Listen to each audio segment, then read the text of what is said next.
Hi hello friends, welcome back to my YouTube channel. ನಾನು ನಿಮ್ಮ ತೇಜಸ್ವಿ.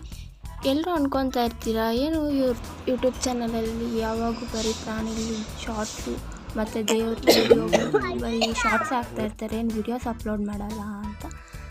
ಇದು ಮೇಯ್ನಾಗಿ ಅದು ಕೋತಿಗಳು ವಿಡಿಯೋ ಹಾಕ್ತಾಯಿರ್ತಾರೆ ಅಂತ. ಈ ಕೋತಿಗಳು ಬಂದುಬಿಟ್ಟು ನಮ್ಮ ಮಮ್ಮಿಯವ್ರ ಫ್ಯಾಕ್ಟ್ರಿ ಹತ್ರ ಇರೋದು.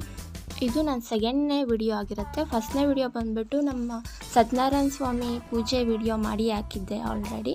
ಇದು ಸೆಕೆಂಡ್ನೇ ವಿಡಿಯೋ. ನಾವು ಈ ಪ್ರಾಣಿಗಳದ್ದು ದೇವ್ರದ್ದೇ ಯಾಕೆ ಹಾಕ್ತೀವಿ ಅಂದರೆ, ನಾವು ಮನುಷ್ಯರಿಗೆ ಒಂದೊತ್ತು ಊಟ ಇಕ್ಕಿದ್ರೆ ನಮಗೆ ಗೊತ್ತಿಲ್ಲದಿರೋ ಹಿಂದೆ ಇಟ್ಕೊಂಡೆ ನಮ್ಮ ಬೆನ್ನಿಗೆ ಚೂರಿ ಹಾಕ್ತಾರೆ. ಆದರೆ ನಮ್ಮ ಜೊತೆಯಲ್ಲೇ ಇರುತ್ತೆ ಯಾವಾಗೂ. ಇನ್ನು ದೇವ್ರ ವಿಡಿಯೋಸು ಅಂತೀರ, ಜನರನ್ನ ನಂಬಿ ಮೋಸ ಹೋದವ್ರು ಇರ್ಬೋದು, ಆದರೆ ದೇವ್ರನ್ನ ಪ್ರಾಣಿಗಳನ್ನ ನಂಬಿ ಮೋಸ ಹೋದವ್ರು ಯಾರೂ ಇರಲ್ಲ. ಅದಕ್ಕೆ ನಾವು ದೇವ್ರನ್ನೇ ನಂಬ್ತೀವಿ. Okay, thank you guys, bye. Thanks for watching. Like ಮಾಡಿ, ಶೇರ್ ಮಾಡಿ, ಸಬ್ಸ್ಕ್ರೈಬ್ ಮಾಡಿ.